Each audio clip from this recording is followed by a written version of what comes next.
Hello everyone, welcome back to YouTube channel. दोस्तों, आज इस वीडियो में जानेंगे कि हरितालिका तीज की पूजा करने के बाद दूसरे दिन इन सब पूजा की सामग्री का क्या करना चाहिए, फूल का क्या करना चाहिए, जो मिट्टी के शिवलिंग बनाते हैं उनका क्या करना चाहिए, भोग प्रसाद का क्या करना चाहिए, चौकी कब उठानी चाहिए और श्रृंगार का सामान का क्या करना चाहिए।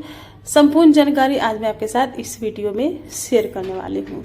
तो दोस्तों, जैसे कि भगवान शिव जी, माता पार्वती जी जो चौकी पर विराजमान होते हैं और मिट्टी के जो शिवलिंग माता पार्वती जी जो होते हैं, भोग प्रसाद जो होता है और जो फूल वगैरह होते हैं, तो दोस्तों भोग को तो सबसे पहले जिस दिन हम पूजा करते हैं हरितालिका तीज के दिन, उस दिन ही इन सब चीज़ों को उठा लेते हैं, वहाँ से चौकी के ऊपर से उठा लेते हैं।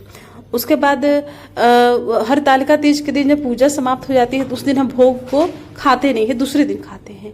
और जो श्रृंगार का सामान होता है उसे भी हम उसी समय मतलब कि पूजा के कुछ देर बाद उठा लेते हैं।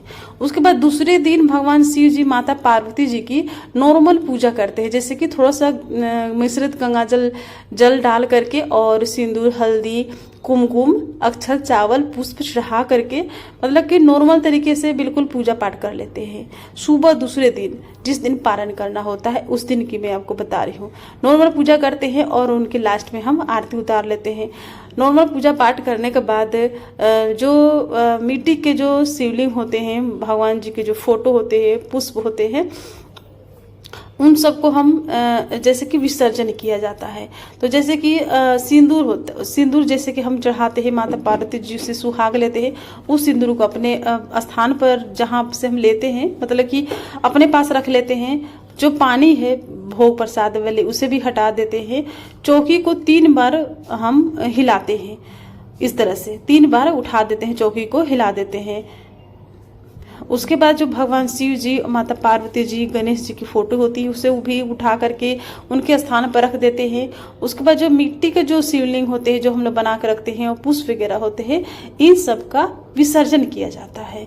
तो जो मिट्टी के शिवलिंग होते हैं, पुष्प वगैरह जो है, भांग, इन सबको हटा देना चाहिए।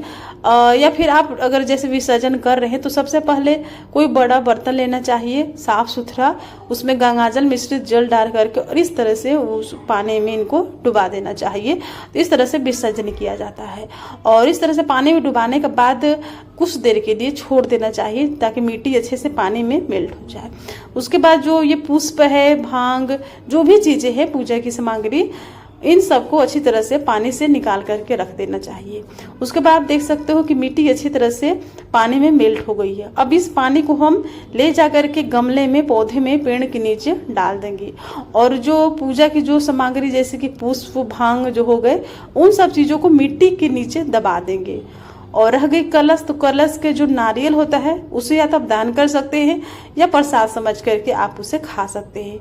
कलश का पानी को भी आप पेड़ पौधे में डाल सकते हैं। तो इस तरह से विसर्जन किया जाता है और दूसरे दिन अपने व्रत का पारण करके ब्राह्मण को दान दक्षिणा दे करके, भोजन करा करके, भोजन कच्चा भी दे सकते हैं, पक्का भी दे सकते हैं, दे करके और अपने व्रत का पारण करना चाहिए।